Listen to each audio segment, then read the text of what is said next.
Hello, Life Gang. It's Amber. What it do is Philip. Welcome back. Yeah.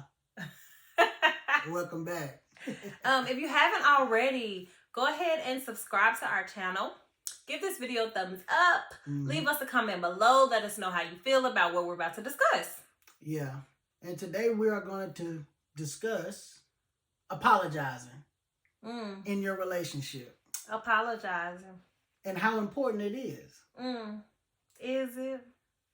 And the reason why she's, giving off this little attitude is because she's the one to typically apologize. I am not. Not saying that I don't at all, but I do sometimes. And it just depends. See, now, this is the thing. So, I'm real petty. I'll admit that. I'm real petty. And is. And it's gotten pretty bad to the point to where sometimes I'm petty with my children. And my wife really doesn't like that. But I be trying to get my point across. Philip is so petty. Like, we have a 2-year-old. Why are you being petty with her? She doesn't even remember what happened yesterday. Hey. Oh, now you want to talk to me. Yeah. Now you want Dad to come. What do you mean? Yeah, now you want to be all in my face when you was just telling me to move, Dad. But anyway, we're not talking about the kids. We're talking about us and our relationship. And apologizing. Yes. So, early on in our marriage, I don't think I was apologizing like at all. That's accurate. And my wife would be really upset with me, like, dude, like, you ain't even gonna apologize. And then when I would apologize, it was either a half-ass apology, or just an apology so she can, When he apologized, I had to pull it out. Like, I had to force him to apologize versus him just genuinely apologizing to me. But I'm gonna tell you what it is, and it just hit me. Okay. So the reason why you had to do that then is because apologizing is, I think, it's a certain level in showing your vulnerability. Like, you have to admit that you did something wrong. Right. And you have to open up and say, look, man, my bad. Like, I really messed up.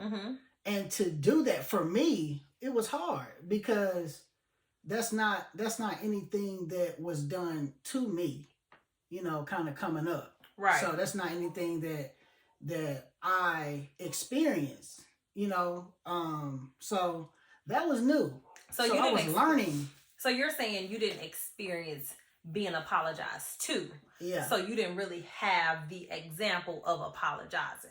And not only that, like, I grew up in a household where, I didn't see my parents often say that they messed up or they did something wrong. Right. So I grew up thinking that my parents were perfect. Not them telling me, but by them not, admitting to something that they did or they messed up or they could have done better. I assumed that, that they were always right. Right. And I was always wrong. Because you take it hard when I am saying you've done something. You take it so hard. Yeah. And I had to realize that he's taking it so hard because he's not looking at it as just an isolated situation.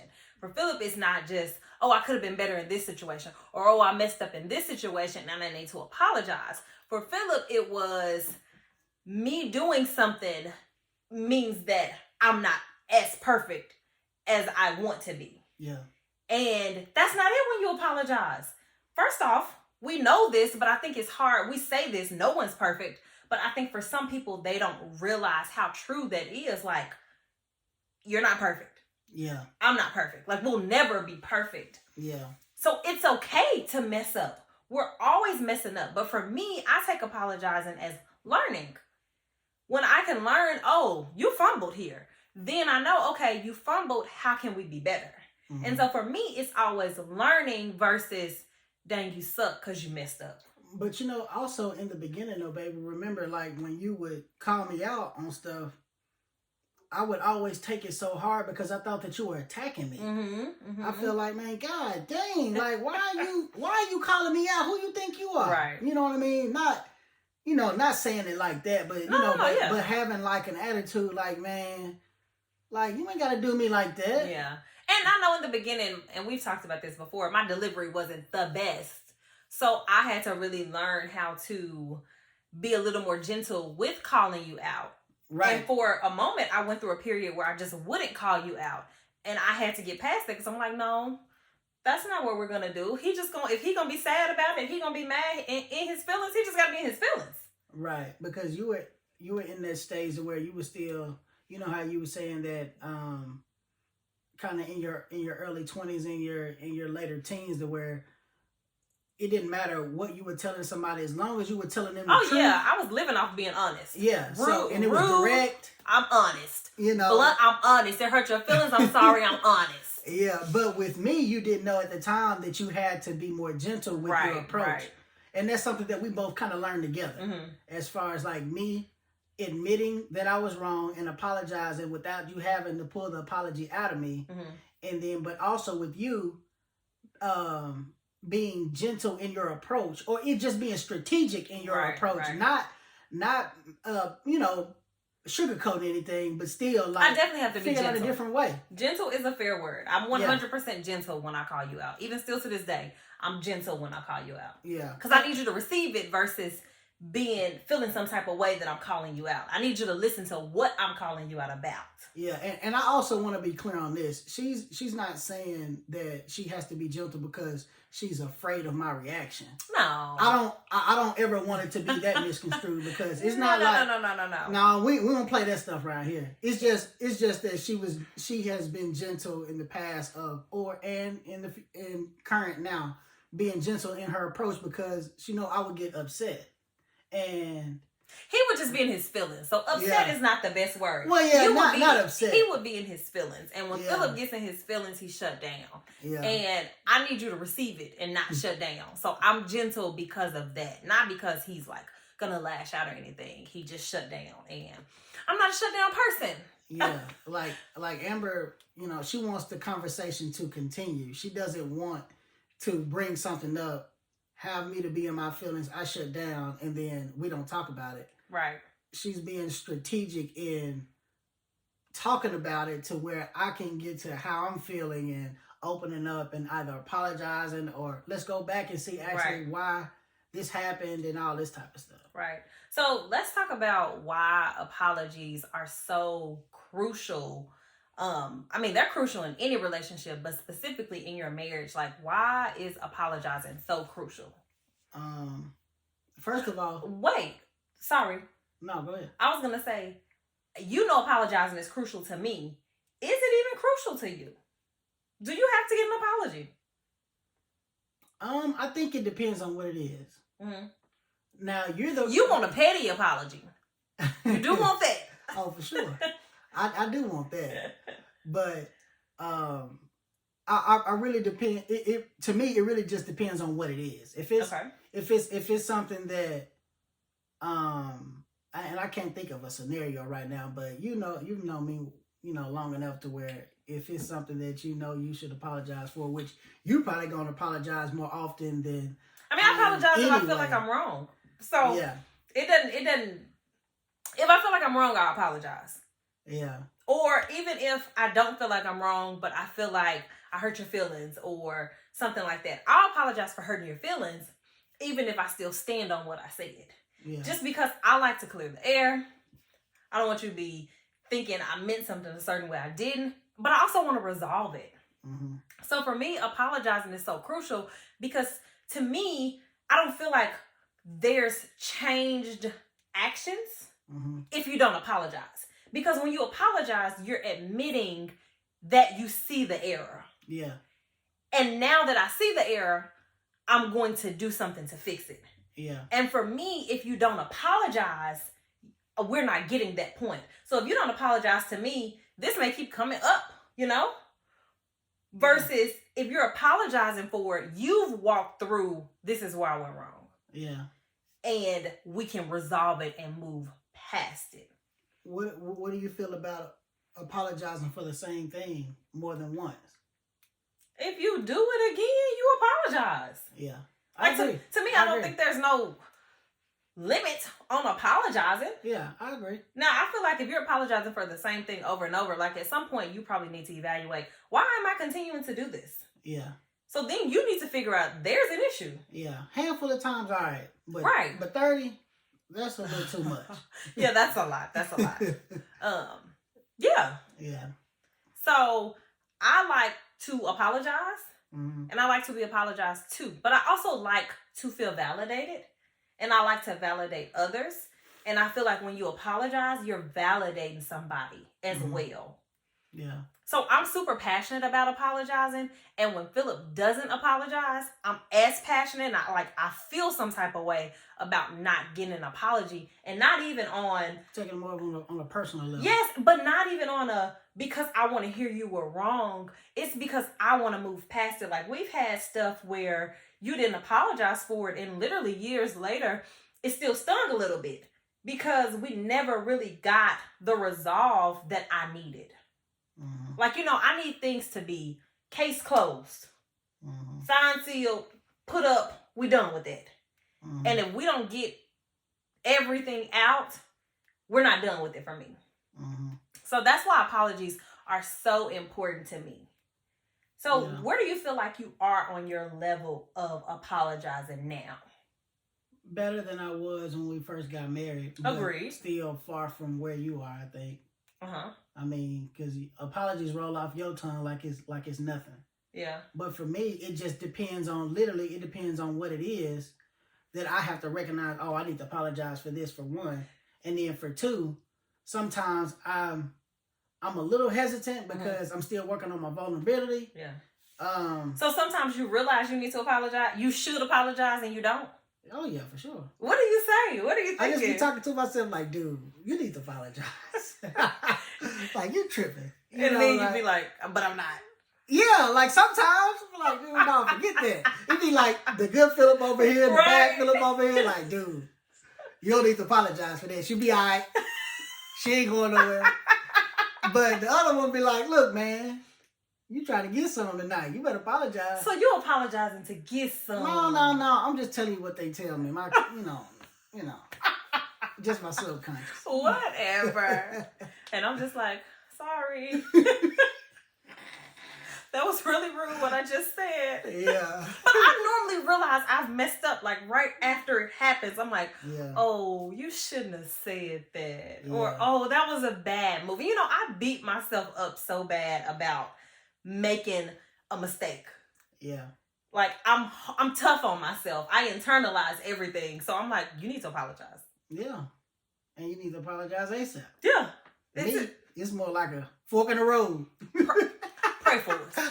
Pray for us. Yeah. Because he clearly understands how important apologizing is. Yeah, I do, man. But it's still a struggle. It's tough, man. But it's something that I'm working on, And not only with you, just with my kids too. Lord. But then, like I said, it's not anything that was instilled in me. Yeah. It's something that I have to learn and that you're helping me in doing. Yeah. So when I become a master at it, I can teach my kids, hey, this is how you handle it. This is how you apologize. So let me ask you this: you in the beginning really didn't apologize. Mm-hmm. I've always apologized. How would you feel if I stopped apologizing to you? I would first of all, I would be like, this is not you. Mm-hmm. Like, is this one of the new Ambers that's coming around? Like, the new Amber don't apologize, man. Now we working on our fourth Amber now. Where is this stuff coming from? That's the first thing I would think. Like, what is going on? But then number two, I would be like, well, dang, like, did she really mean that? Mm-hmm. You know what I'm saying? Mm-hmm. Because when you don't apologize for something that stings, and especially when you can tell that your spouse is affected by it, and you don't apologize, it's more like, nah, I meant that. So I'm tricky when I ask that question. Take that, use that, apply that. See what I did there? See what I did? She thinks she's slick. Nah. So next time, you think about that. And you think about if you want me to think you really meant it. Okay. Whatever. She thinks she's so slick. I got you. So, moral of the story, apologizing is essential. Yeah, it is. You should definitely apologize to your spouse. Yeah. And not just to your spouse, to people, period. Yeah. Apologizing shows that you care. Yeah. Not only in your relationship, but just anybody. Right. Man. Anybody that you feel like that you messed up on, or you can even see that they took it a certain way. Say, hey man, my bad. I didn't, I didn't mean for it to come across that way, or whatever the case may be. And if you're married to or in a relationship with somebody like me, we need the apology. Yeah. So if you needed a sign, here's your sign. We need the apology. Yeah. Okay. You got questions? Yeah. All right.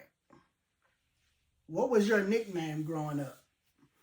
I had a couple nicknames growing up. I'll give you one of them. No, I'll give you two. I'll give you two nicknames I had. One nickname. 5 head. So you got jokes. You got jokes.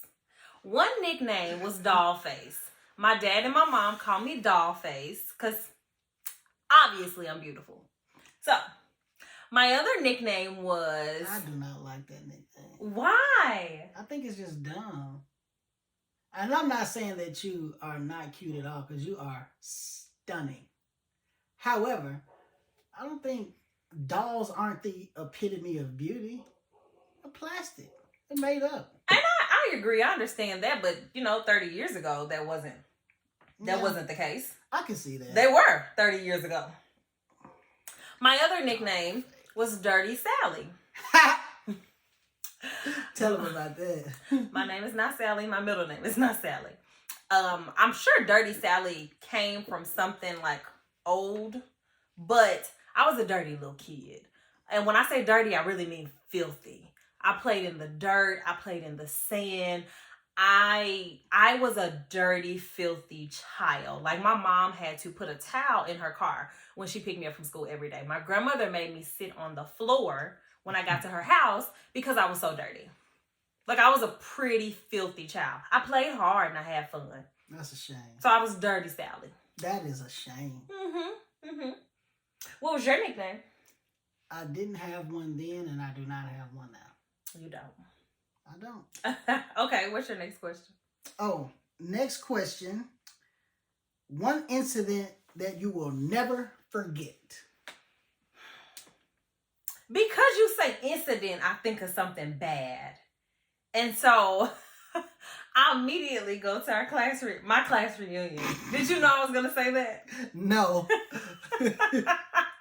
So I immediately go to my class reunion, my 10-year class reunion. Oh, man. 06, but we had a good time at the class reunion. Everybody's vibing, drinking. This is like the prom night or whatever. And so we're at this little banquet hall in the hotel. Everybody's having a good time. So our table is by the DJ booth. So I am talking to the DJ and I'm bent over at the booth like, hey, can you play whatever song I'm asking for? Well, this guy that I went to high school with, like, grabs my butt. And mind you, my 10-year class reunion, me and Philip are married. So Philip is there as well. Yeah, we 3 years in the game. Yes. So this guy grabs my butt. So I immediately turn around and, like, push him. And I'm like, don't you ever touch me again. And Philip's back is turned towards the DJ booth, so he doesn't see any of this. Mm-hmm. So I push him, tell him, don't ever do that again. I turn back around. So anywho, DJ, can you play this song? Well, he grabs my butt again. So I push him again, but at this point I'm like, okay, since you can't respect my rights and my words, let me go talk to my husband. So I tell Philip, hey, so-and-so just grabbed my butt. I told him to stop. He did it again. Well, we're sitting at the table with Philip's brother, who graduated the same year I did, and some of our other friends. So Philip gets up. Immediately. So then I go tell his brother, hey, so-and-so grabbed my butt. I told him to stop. He didn't. I just told Philip. He got up. So I'll take over from here. Okay. So whoa, I got one more. Okay. I told another person, which was one of our friends' husband. I didn't even say anything to him. I just looked at him like, it's about to go down. So he got up. Yeah. Okay, you take over. So I see him standing right next to the DJ booth. So I go straight to him. And while I'm heading to him, I look at his face and I can tell that he is completely inebriated. It's like he can't even stand up at this point. But I didn't care. And I don't either. I told you to stop. So the only thing I could remember at that point was I said, "What the fuck is your problem?" And that was back in his non-cussing days. Yeah, I didn't do all that cussing then, but since I got 3 kids now, I just don't care. But so as soon as I said that, and this guy is he's real big too. He like tall, because as Philip was talking, I was like, okay, I'm gonna just jump on his back. Yeah, I'm like 5'8", 5'9". He like 6'2", 6'3" maybe. He used to play football, but I don't give a damn. So when I said, "What the fuck is your problem?"